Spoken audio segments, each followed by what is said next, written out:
Aujourd'hui, préparez-vous à rencontrer l'autre vous, car vous n'êtes pas seul.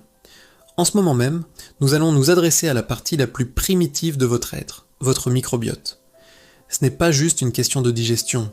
Ce qui se passe dans votre ventre est en train de devenir la révolution médicale la plus incroyable des prochaines décennies.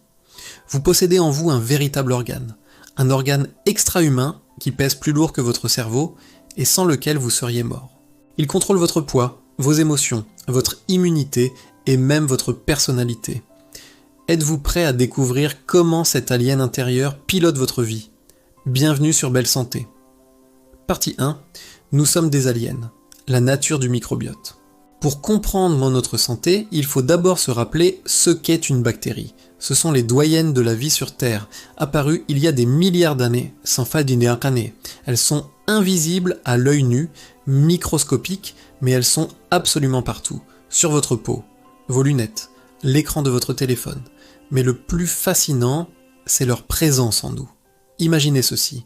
À partir d'une seule bactérie, grâce à une division toutes les 20 minutes, on peut obtenir 5000 milliards de bactéries en seulement 24 heures. C'est un dynamisme effrayant. Nous hébergeons 10 à 100 fois plus de cellules bactériennes que de cellules humaines. En d'autres termes, nous sommes plus bactériens qu'humains. Nous sommes des hybrides. Certains scientifiques vont même plus loin avec la théorie de la panspermie, suggérant que la vie sur Terre vient de bactéries d'une autre planète.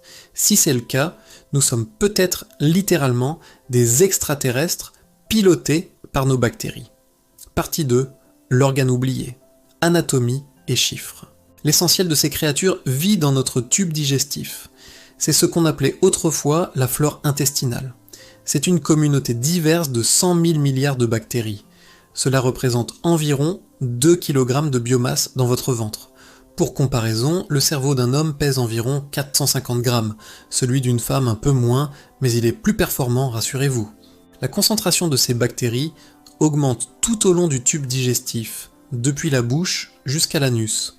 Même dans l'estomac, qui est un milieu acide extrême, comparable à un bain d'acide capable de nous dissoudre, certaines bactéries comme l'Helicobacter pylori survivent, mais c'est dans le gros intestin que ça se passe. 1 gramme de matière fécale contient jusqu'à 100 milliards de bactéries. C'est pourquoi l'hygiène est vitale. Se laver les mains après la selle n'est pas une option, c'est un impératif de survie, pour ne pas transporter des millions de bactéries pathogènes. Partie 3.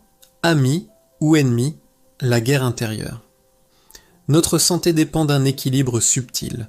Nous avons 3 types de relations avec ces bactéries. La symbiose, où tout le monde gagne, le parasitage, où la bactérie profite de nous sans rien donner, et la pathogénicité, où la bactérie veut nous nuire, voire nous tuer.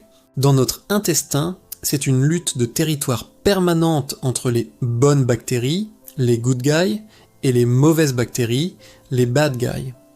Au moment où je vous parle, des bactéries tentent de traverser votre barrière intestinale pour vous manger. Heureusement, les bonnes bactéries la montent pour la garde. Grâce à la révolution de la métagénomique, nous pouvons désormais analyser l'ADN de ces bactéries. Nous avons découvert que le génome de notre microbiote est 360 fois plus riche en informations que notre propre génome humain. C'est une richesse incroyable. Chaque individu possède sa propre signature bactérienne comme un code-barre ou un groupe sanguin. On parle même d'entérotypes. Certains sont du type bactéroïdes, les mangeurs de gras et de sucre, d'autres Prevotella, les végétariens. Partie 4. La construction du microbiote, de la naissance à l'adulte. D'où vient cet organe ? Tout commence à la naissance. Le fœtus est stérile, mais lors de l'accouchement par voie basse, il est recouvert par la flore vaginale et fécale de sa mère. C'est le premier ensemencement, crucial pour la santé future. Les enfants nés par césarienne ne bénéficient pas de ce contact. Leur flore provient des bactéries de la peau ou de l'environnement hospitalier. Conséquence, ils ont statistiquement plus de risques de développer des allergies, de l'obésité ou de l'hyperactivité. Une étude a même montré qu'on pouvait corriger cela en badigeonnant les nouveau-nés par césarienne avec les fluides vaginaux de la mère, rétablissant ainsi une protection immunitaire. Ensuite, l'allaitement joue un rôle majeur. Le lait maternel n'est pas stérile, il contient des bactéries essentielles pour coloniser l'intestin du bébé. Vers l'âge de 3 ans, Le microbiote de l'enfant atteint sa maturité et ressemble à celui de l'adulte. Mais attention, cet organe est fragile, il est influencé par notre lieu de vie, notre âge et surtout notre alimentation. Partie 5. Les fonctions vitales. Pourquoi nous ne pouvons pas vivre sans lui? Ce microbiote assure des fonctions que notre corps ne sait pas faire seul. Premièrement, la digestion. Il nous aide à extraire 10% de notre énergie et digère les fibres que nous ne pouvons pas assimiler. En échange de ce service, nous devrions lui céder 20% de notre alimentation, mais nous le verrons plus tard. Nous le nourrissons très mal. Deuxièmement, la production de vitamines essentielles, comme la vitamine K et B, que nos propres cellules ne savent pas fabriquer. Troisièmement, la protection.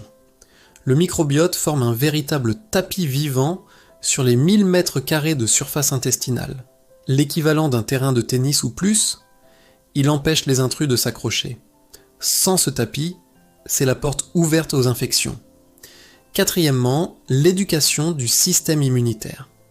80% de nos cellules immunitaires résident le long du tube digestif. C'est le microbiote qui les entraîne, leur apprend à distinguer les amis des ennemis. Un microbiote perturbé, et c'est le début des allergies ou des maladies auto-immunes. En SACO, partie 6, quand ça tourne mal, la dysbiose et ses conséquences. Malheureusement, plus de la moitié d'entre vous est en état de dysbiose, c'est-à-dire en déséquilibre. Les causes, les antibiotiques, le stress, la malbouffe et les pesticides. Les antibiotiques tampapins sont comparables à un bombardement nucléaire ou un tsunami pour votre flore. Ils tuent à la tête les méchants, mais aussi les gentils qui vous défendent. Parfois, cela laisse la place à des champignons, provoquant des mycoses.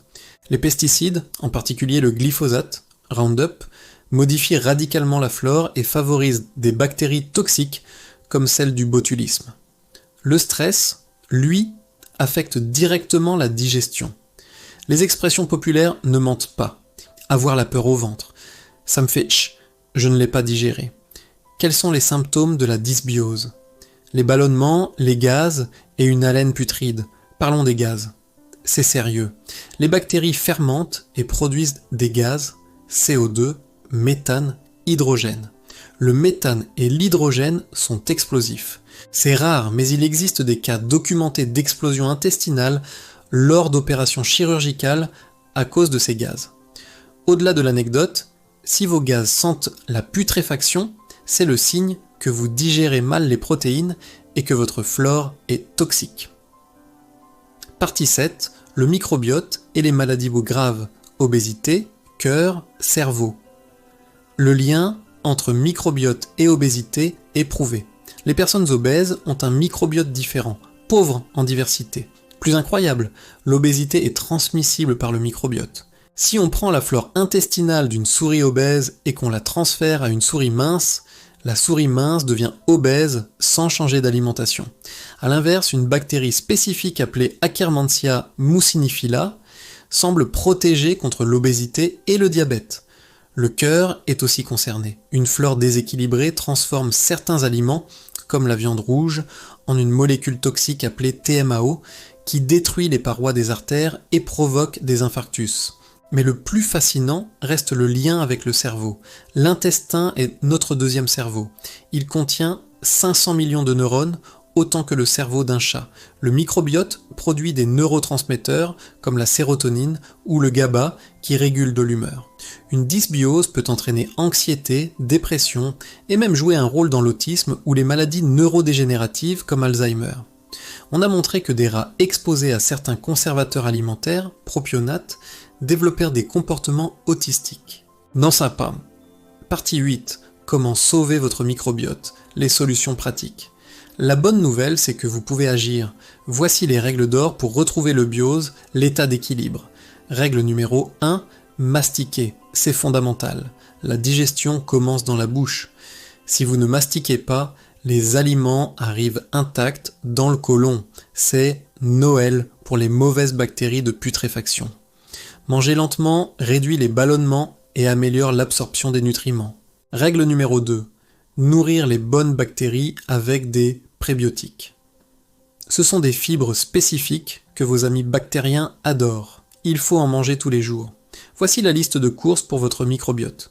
topinambour, panais, salsifis, asperges, chicorée, ail, oignons, poireaux, artichauts, bananes. N'oubliez pas les polyphénols, ces colorants naturels des fruits, grenades, myrtilles, cerises, fraises, canneberges. Ils stimulent particulièrement la fameuse bactérie minceur Akkermansia. Et pour les amateurs de poissons, les sardines. Elles sont riches en oméga 3, excellents pour réduire l'inflammation intestinale. Règle numéro 3, évitez les poisons. Limitez le sucre, les graisses saturées, les produits transformés pleins d'additifs. Et autant que possible, mangez bio pour éviter les pesticides qui massacrent votre flore. Évitez aussi les antiacides pris de manière chronique, car l'acidité de l'estomac est une barrière nécessaire. Règle numéro 4, les probiotiques. Ce sont des bactéries vivantes que l'on ingère pour repeupler l'intestin. Préférez ceux vendus en pharmacie qui garantissent des souches vivantes et efficaces plutôt que les yaourts industriels aux allégations marketing douteuses. En partie 9, le futur, la greffe fécale. Enfin, pour les cas désespérés, la médecine a mis au point une technique révolutionnaire, la transplantation fécale. Oui, vous avez bien entendu. On prend les selles d'un donneur en parfaite santé, on les filtre et on les réinjecte dans le côlon d'un patient malade par sonde ou même par gélule. Cela guérit à 90% des infections mortelles à Clostridium difficile, là où les antibiotiques échouent. Aux États-Unis, des banques de sel se créent. Votre crotte saine pourrait valoir de l'or à l'avenir. C'est l'une des 10 innovations médicales majeures identifiées par la clinique de Cleveland. Conclusion, CTA. Le microbiote intestinal n'est pas juste une flore de passage. C'est votre carte d'identité, votre bouclier, votre usine à vitamines et votre psychiatre personnel. Toutes les maladies, ou presque, commencent dans l'intestin, ou plutôt par un manque de respect envers ce microbiote. Alors dès votre prochain repas, demandez-vous: est-ce que je nourris mes alliés ou mes ennemis? Si vous voulez continuer à découvrir les secrets de votre corps et prendre soin de votre santé de manière naturelle, n'oubliez pas de vous abonner à la chaîne Belle Santé et d'activer la cloche. Dites-nous en commentaire, quel aliment pour le microbiote allez-vous ajouter à votre liste de courses cette semaine? À très bientôt pour une nouvelle vidéo.